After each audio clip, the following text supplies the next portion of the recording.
안녕하십니까. 신인균의 국방TV 심층 분석 시간입니다. 오늘 제가 심층적으로 분석할 내용은요, 우리 잘 알고 있죠. 바로 남북 군사 합의서 관련해서인데요. 이 남북 군사 합의서 관련해서 북한이 김선달인가? 김선달 같은 북한, 이 관련해서 제가 이야기를 하도록 하겠습니다. 남북 군사 합의란 지난 9월 19일 제3차 남북 정상회담을 평양에서 했습니다. 그 평양에서 할 때 정상회담 직전에 남북 군사 고위 당국자 간에, 즉 우리 국방부 장관 송영무 전 국방부 장관이죠. 그리고 북한 인민 무력상 노광철이가 이 남북 간의 우발적인 군사 충돌을 방지하기 위해서 여러 가지 지상, 해상, 공중을 비롯한 모든 공간에서 일체의 적대적 행위를 중지하고 이를 위한 제반 실천 사항들을 명문화한 합의서입니다. 우발적인 충돌을 방지하기 위해서 했는데 지난 6.25 이후에 우발적인 군사 충돌이 있었습니까? 없었죠. 북한의 계획적인 도발만이 있었을 뿐입니다.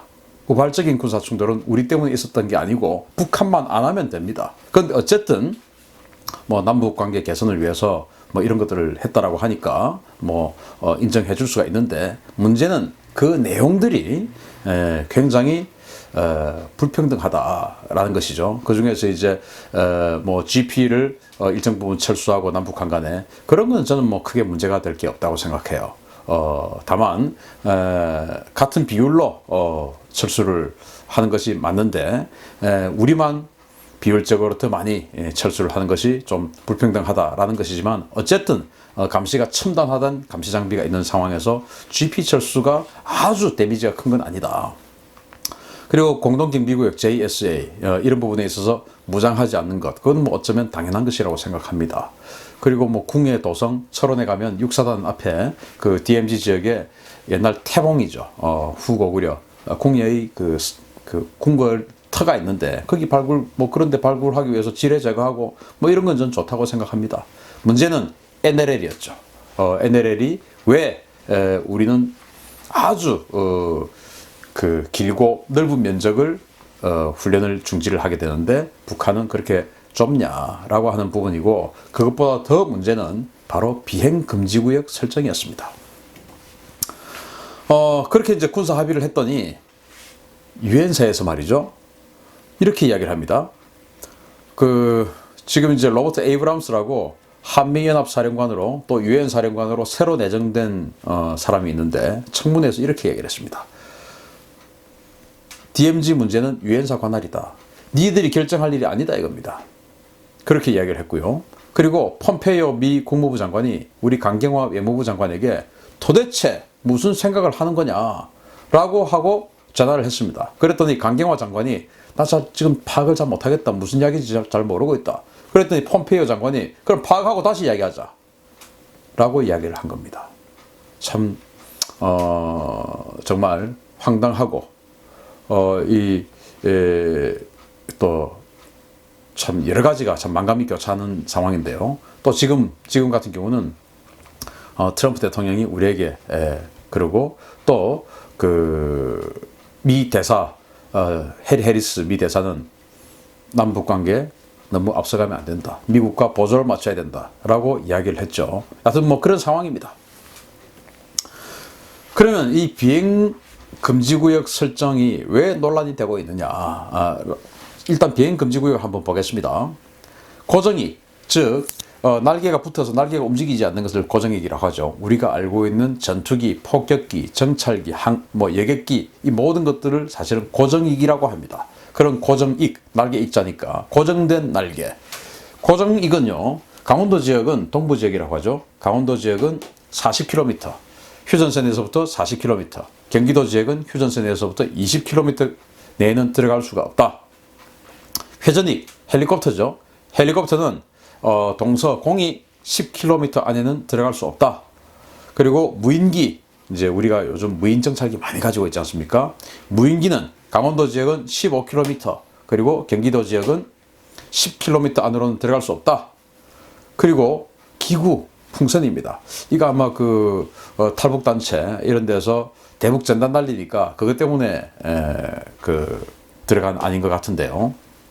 기구는 25km 내에는 들어갈 수 없다. 아마 25km 안에 들어가지 않으면 기구가 북한 쪽으로 날아가기 힘든가 봅니다. 어쨌든 25km 안에는 들어갈 수 없다라고 이제 설정을 한 것입니다.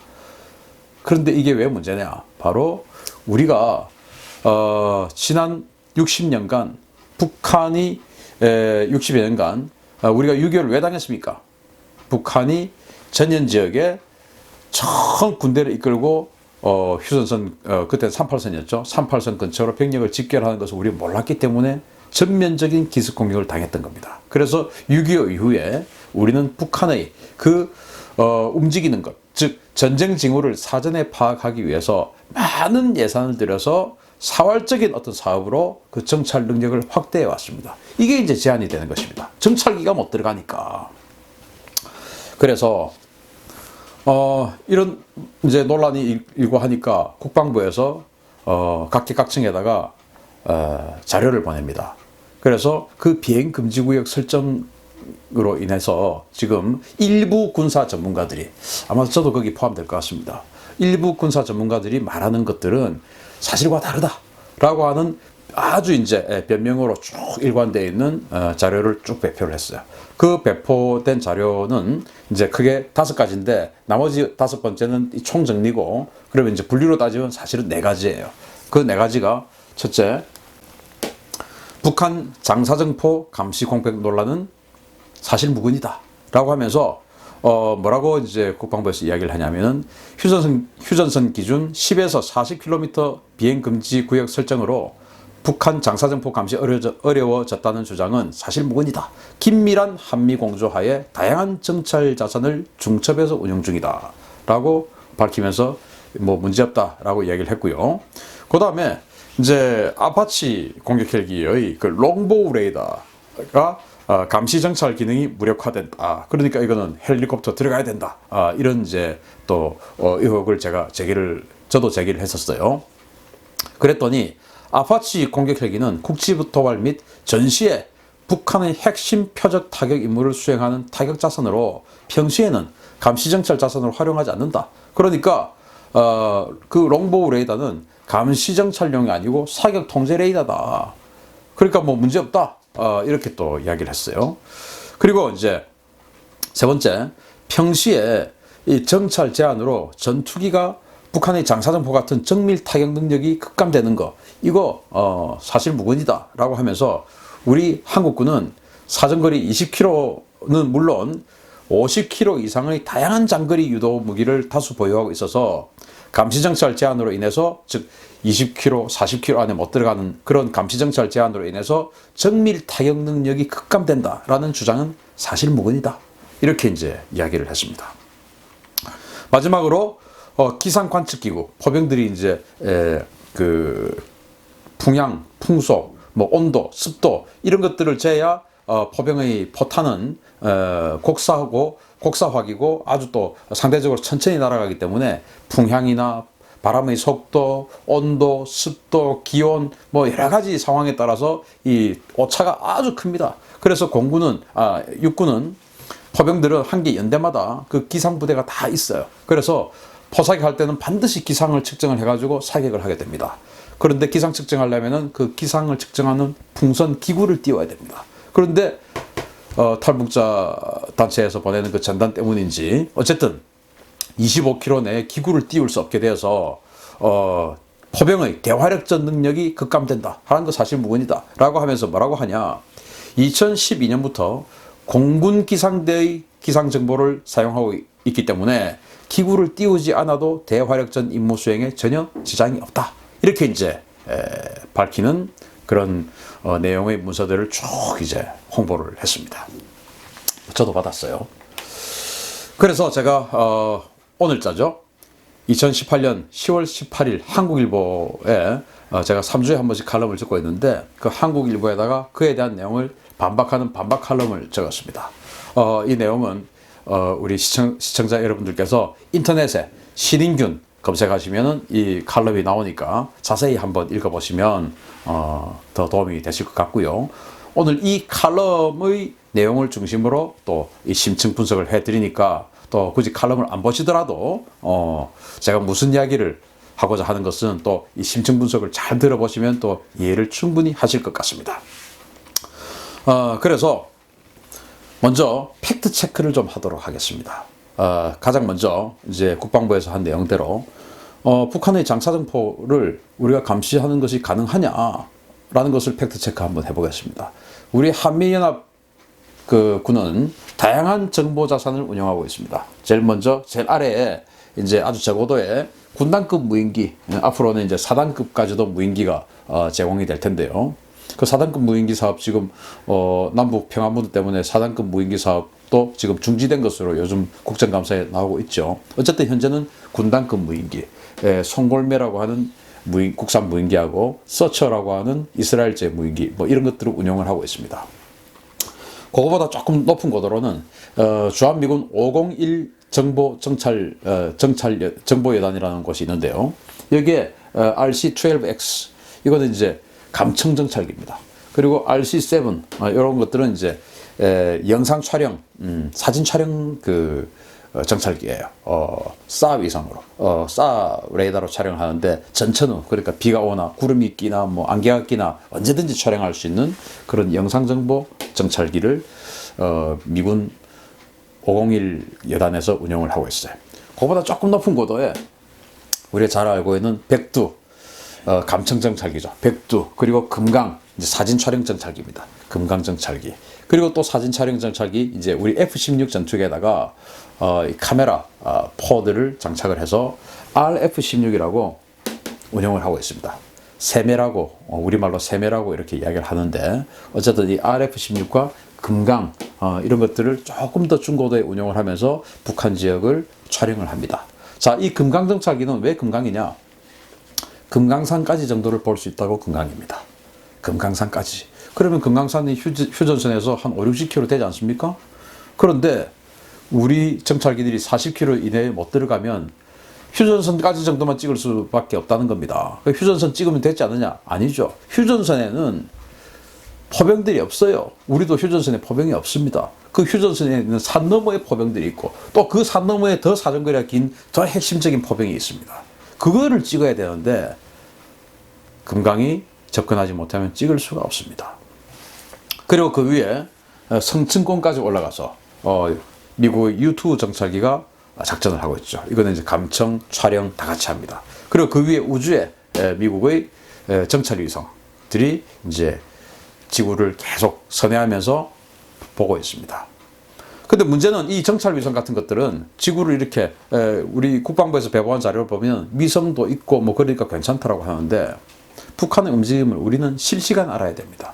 그런데 이런 위성들은 지구를 돌기 때문에 하루에 한 2번 정도 이렇게 하나의 위성이 하루에 한 2번 정도 이렇게 한반도를 보게끔 되죠. 그러면은 북한이 바보가 아닌 다음에야 몇 시에 미국의 몇 호 위성이 지나간다 다 아는 것이죠. 그러면 속이기 쉽지 않겠습니까? 그래서 항상 실시간으로 보는 그런 정찰 자산이 중요한데 이런 것들이 못 들어가게 된 겁니다.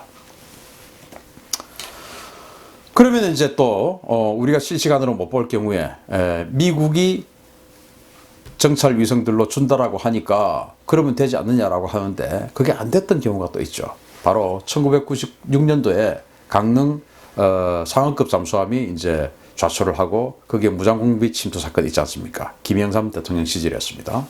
그때 연 인원 한 50만 명 정도가 동원이 되어서 이 무장공비들을 찾으러 다녔었는데 그때 그 이후에 로버트 김이라고 그 미국에 근무하는 그 사람인데 미국 방송에 근무하는 사람인데 우리 한국 대사관에 해군 무관, 한국 대사관에 이제 무관들이 나가 있지 않습니까? 그 해군 대령에게 우리 핵 잠수함이 사실은 이 북한 잠수함 추적하고 있었다라고 알려준 겁니다. 왜? 이 사람은 재미있게 보니까 한국인 피가 흐르고 있으니까 한국인에게 알려준 거예요. 그게 이제 FBI에게 동이 나서 이렇게 FBI에게 체포되어서 나가는 로버트 김의 사진인데 그렇게 해서 로버트 김은 실형을 선고받고 8년간 실형을 선고받고 복역을 했죠. 어쨌든 이렇게 밝혀진 바로도 미국이 가지고 있는 정보를 우리에게 다 주지는 않는다. 그럼 미국이 안 주면은 우리는 실시간 정밀 정찰을 포기하겠다는 겁니까? 어떻게 하겠다는 겁니까? 그리고 우리가 가져야 할 지금 정보 정찰력은 남북관계 개선 때문에 추진되지 않고 사업이 중지되고 하고 있으면 어떻게 하겠다는 겁니까? 그게 미국의 정찰 위성이 있기 때문에 문제없다라고 할 이야기입니까 이게? 저는 정말 개탄스럽기 거지없습니다. 그리고 이제 아파치 헬기 이야기입니다. 한국 육군이 아파치 공격 헬기를 36대를 샀어요. 그 중에서 6대 이 롱보우 레이더가 장착이 되어 있습니다. 이 롱보우 레이더는 화력 관제 사격 통제 레이더예요. 그런데 밀리미터파 그런 그 파장을 쏘아서 탐색을 하는데 지상을 탐색하는 레이더입니다. 이 롱보우 레이더가. 그래서 탐지거리는 10km. 그리고 탐지는 작지만 아주 해상도가 높아서 집차, 사람 이 모든 것까지 다 판별할 수가 있습니다. 대단히 그 정밀도가 높죠. 그래서 1000개의 표적을 탐지를 하고 256개의 표적을 추적할 수가 있습니다. 미니 조기 경보기죠. 미국의 조인트 스타즈라는 이 지상 공격 통제기가 있는데 그거의 미니판입니다. 대단히 성능이 우수한 겁니다. 그 중에서 아주 이거는 위협 순위가 높다라고 생각되는 그 16개를 우선 순위를 정해서 그걸 먼저 타격하게끔 스스로 계산을 해서 지정을 해주는 겁니다. 대단한 성능이죠. 그리고 이게 또 데이터 링크를 이용해가지고 이제 앞으로는 우리 K2 전차 그리고 포병 뭐 이런 것들하고 실시간 데이터 링크 네트워크를 구축해서 자, 저 너머에 북한군 보병 몇몇이 이렇게 몇 명이 있는데 여기에 탱크가 같이 기동하고 있다라는 것을 말하지 않아도 우리 보병 부대 대대 또는 뭐 우리 K2 흑표전차 이런 데다 다 보여주는 것이죠. 그러면 K2 흑표전차 그리고 보병 대대 입장에서는 그런 것들을 알고 타격을 한다든지 아니면은 그러면 너가 저 탱크를 타격해라 라고 이제 실시간 정보를 공유하는 겁니다. 이거는 전쟁할 때 이야기고 이렇게 레이더의 성능이 우수하기 때문에 평시에도 북한이 군들이 휴전선 접경 지역에서 어떻게 움직이는가를 잘 살펴볼 수 있는 그런 레이더입니다. 가격은 대당 50억 원이에요. 저는 36대에 있는 이 아파치 헬기의 반은, 즉 18대는 이 롱보우 레이더를 장착을 해야 된다고 주장하는 사람인데요. 6대는 너무 적죠.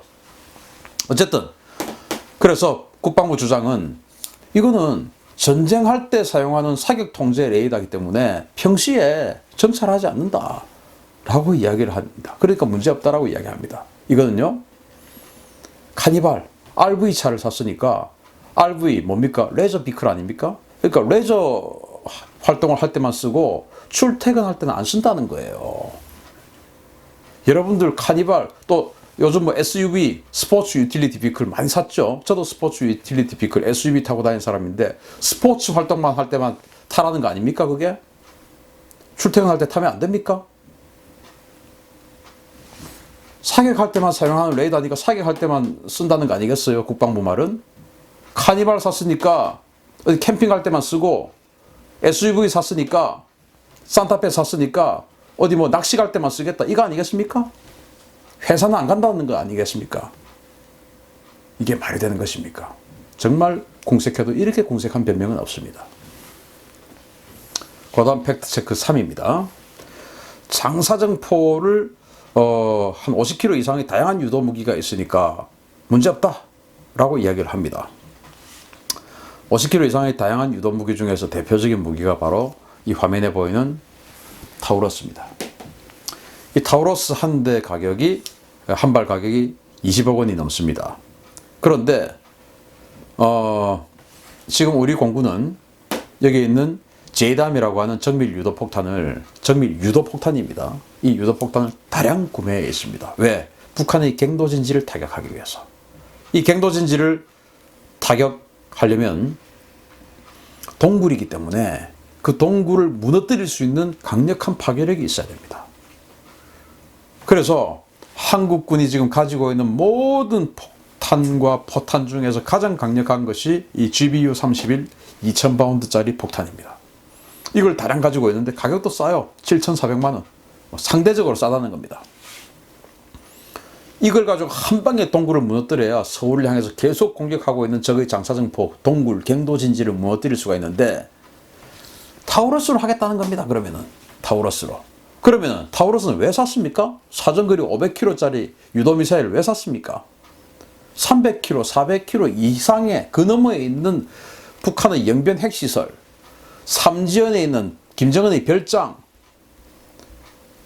삼지연에 있는 지하시설, 저기 청진, 나진 이런 곳을 때리기 위해서, 멀리 있는 것을 때리기 위해서 타우러스를 산 거 아니겠습니까?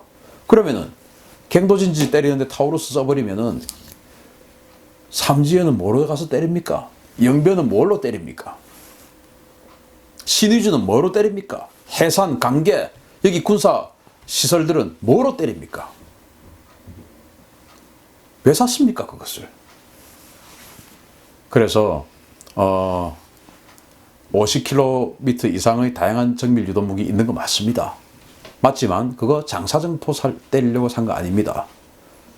그거 가지고 장사정포 때려버리면은 그 뒤에 있는 더 중요한 표적들, 전략적인 표적들에 대한 것은 완전히 비어버립니다. 말이 안 되는 소리죠. 그 다음에 또 이 50km 이상의 무기로 타격하는데, 유도무기 미사일 아니겠습니까? 이거 지속적으로 우리 정찰기들이 가서 이 사진을 찍어야 됩니다. 왜냐하면 우리 한국군도 현무3 이런 다양한 그 순항 미사일들을 가지고 있는데 이것들이 날아가는 것이 그냥 날아가는 게 아니에요. 영상 기존에 자기가 가지고 있는 표적을, 예를 들어서 영변 핵시설을 타격한다. 그러면은 이 영변 핵시설을 타격하는 이 가는 경로를 그냥 똑바로 날아가면 안 되지 않겠습니까? 여기에는 북한의 지대공 미사일이 있고, 여기는 또 북한 지대공 미사일이 있고, 여기에는 또 그 하늘에 뭐가 있고, 이러니까, 또 여기는 빌딩이 있고, 여기는 또 산이 이만큼 높은 게 있고, 여기는 절벽이 있고, 이러니까 이 모든 것들을 다, 그러니까 이렇게 돌아가서 이렇게 가서 이렇게 가야 된다. 이 모든 것들을 사진을 찍어가지고 입체적으로 다 만들어가지고 이 미사일에 다 입력을 해줘야 됩니다. 그럼 이 미사일은 자기가 날아가는 것을, 자기에게 입력되어 있는 그것과 지금 날아가고 있는 것들을 계속 대조를 하면서 맞다 아니다를 판단을 하면서 맞으면 계속 가는 겁니다. 그렇게 해서 그 영상 정보를 가지고 계속 그거를 보면서 가야 되는데, 만약에 우리가 정찰을 하지 않게 되면 어떤 일이 생기냐? 갑자기 북한이 빌딩을 지어버린다. 어떻게 됩니까? 그러면 미사일이 가다가 이거 아니야. 내가 가는 길이 아니구나. 다르니까. 갑자기 북한이 산을 깎아버렸다. 내가 가는 길이 아니구나. 이렇게 되면 미사일이 어떻게 됩니까? 똑바로 못 가는 것이죠. 그래서 지속적으로 영상 촬영을 해야 되는 것이 장거리 유도무기를 활용하는 일인데 그걸 안 하겠다는 말입니다. 그리고 경도 같은 경우도 딱 마지막에 들어갈 때는 이런 화면을 딱 켜가지고 종말 단계에서도 영상 유도를 딱 하는데 이 마지막 이 화면이, 예를 들어서 자기에게 입력된 것은 동굴이 문이 파란색으로 돼 있고, 문이 크게 이렇게 돼 있고, 사각형으로 돼 있고, 이런 것을 이제 사진을 딱 찍어서 자기에게 입력이 돼 있는데 들어갈 때 보니까 문이 동그래요. 아니다 이겁니다. 미사일이 헷갈려 버리는 것이죠. 그래서 지속적으로 최신 정보를 찍어서 미사일들에 입력을 해줘야 되는 것이 정찰 능력인데 그걸 안 하겠다. 장거리 유도무기도 안 되는 것이죠, 사실은. 그런 군사적인 아주 내용으로 파고 들어가면 이런 일들이 있는데, 유도무기가, 장거리 유도무기가 있으니까 이거 쏘면 됩니다 라고 이야기하니까 정말 참 안타깝습니다. 그 다음에 팩트체크 4번. 풍선, 기구 안 띄워도 포병한테는 문제가 없다. 공군 기상대 자료 받으니까 문제 없다라는 것이죠. 2012년도부터 공군 기상대의 자료를 받아서 사격을 합니다. 자, 지금 우리 육군이 포사격 훈련하는 그 사격 훈련장이 몇 군데밖에 없어요. 강원도 철원의 문해리, 그리고 경기도 연천의 다락대, 이렇게 이제 몇 군데밖에 없는데, 그러면 이제 공군기상대에서 하루에 한 4시간에 한 번씩 지금 온도는 몇 도다, 바람은 어디서부터 어떻게 불고, 풍속은 어떻다 하는 것들을 다 전파를 해줍니다. 그러면 이제 사격 훈련하는 그 포병 부대는 그걸 받아가지고 그게 맞춘 어떤 그 사격 재원을 산정해서 사격을 하게 됩니다. 그런데 말이죠. 그 공군 기상대가 어디 있는지 저 압니다. 왜 아느냐? 지나가는데 보이더라고요. 길가에 있더라고요. 저 같은 사람도 아는데 북한이 그걸 모르겠습니까? 그러면은 전시에 가장 먼저 타격해야 될 게 공군 기상대 아니겠습니까? 공군 기상대 살아남겠습니까? 가장 먼저? 무조건 그게 때리겠죠. 왜? 한국 포병은 공군 기상대 기상 자료 받아가지고 오직 그거 가지고 지금 데이터 입력해가지고 사격하는데 기상대 때려버리면은 포병의 정밀도가 그냥 완전 다 무너져 버린다 이거예요. 그러니까 평소에 우리 포병 부대들은 지속적으로 공군 기상대를 만 믿는 것이 아니고 지속적으로 이 포병 부대에 있는 기상팀들은 계속 풍선을 날려 올려서 기상 관측을 하는 훈련을 해야 돼요. 그 훈련을 하지 않는데 전시에 어떻게 됩니까? 자, 우리 장비는 있어. 전시에 그거 하면 돼. 아, 훈련을 안 해봤는데 무슨 수로 합니까, 그것을? 그래서 지금 훈련 상황에는 문제 없습니다. 공군 기상대 받으면 되니까. 근데 군대가 훈련하려고 있는 목적이, 군대의 존재 목적이 훈련입니까? 전쟁에 대비하는 겁니다. 전쟁에 대비하기 위해서 훈련하는 겁니다. 그러나 전시에 가장 먼저 파괴될 곳이 공군 기상대예요. 파괴 안 됐으면 좋겠지만 파괴될 가능성이 아주 높은 곳이 공군 기상대입니다. 그 기상대 없이도 육군 포병들이, 수많은 포병들이 스스로 사격할 수 있는 능력을 평소에 훈련해야 됩니다. 그런데 25km 내에 기구를 못 띄우게 되니 그 목적이 풍선, 즉 전단지가 북한으로 날아온 것을 방지하기 위해서 인지는 모르겠지만, 뭐 그렇다고 이야기는 누구도 안 했어요. 인지는 모르겠지만 어쨌든 그로 인해서 우리 포병의 전시 작전 능력이 완전히 무너질 위기에 처해 있다라는 겁니다. 가장 심각한 내용이에요. 사실은 많은 사람들이 이것을 아주 마이너하게 보지만 저는 가장 심각한 내용 중에 하나다라고 생각을 합니다. 자, 이 남북 군사 합의서는 우리 남북 간의 신뢰 구축을 위해서 시작된 겁니다. 신뢰 구축을 위해서 군축을 먼저 하겠다는 것입니다. 그러나 우리는 이 정찰 능력이 우리가 북한을 공격하기 위해서 우발적 충돌을 하기 위해서 구비해 놓은 그런 전력들이 아닙니다. 북한이 우리를 공격하는 것을 우리는 한번 그 기습 공격으로 인해서 나라가 망할 뻔했기 때문에 또다시 그런 비극을 당하지 않기 위해서 우리는 북한을 바라보겠다는 겁니다. 그러나 그것마저도 북한이 싫다면 군축해야지요. 그러나 군축을 하는 것은 순서가 있습니다.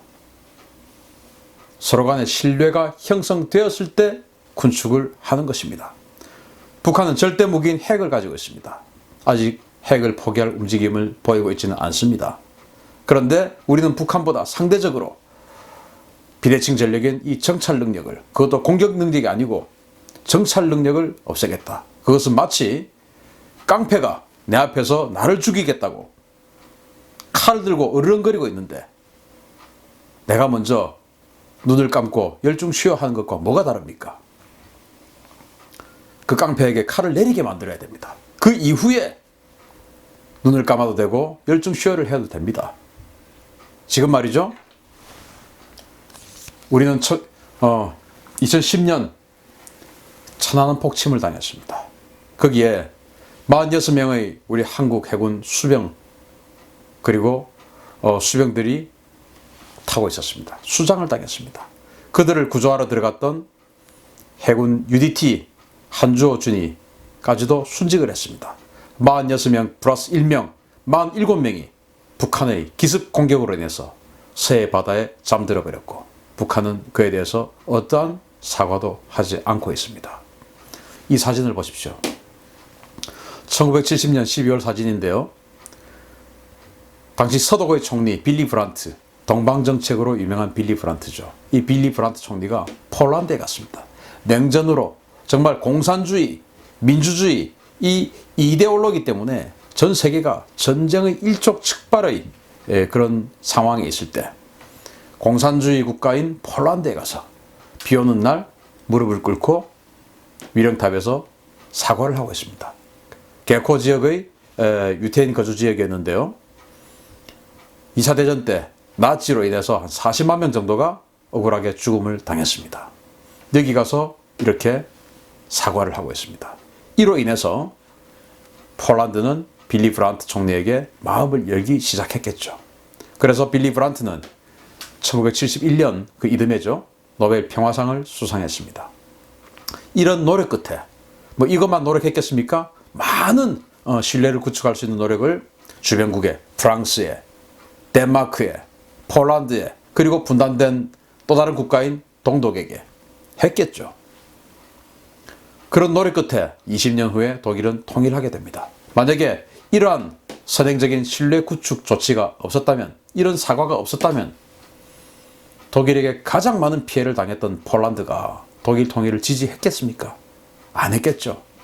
그래서 우리가 정말 통일을 원하고 또 관계 개선을 원하고 평화를 원한다면 선행적으로 해나가야 할 것들이 있습니다. 서로 간에 미안한 것은 미안하다라고 이야기를 하고, 그렇지만 앞으로 이렇게 잘 해보자 라고 또 비전을 제시를 해야 됩니다.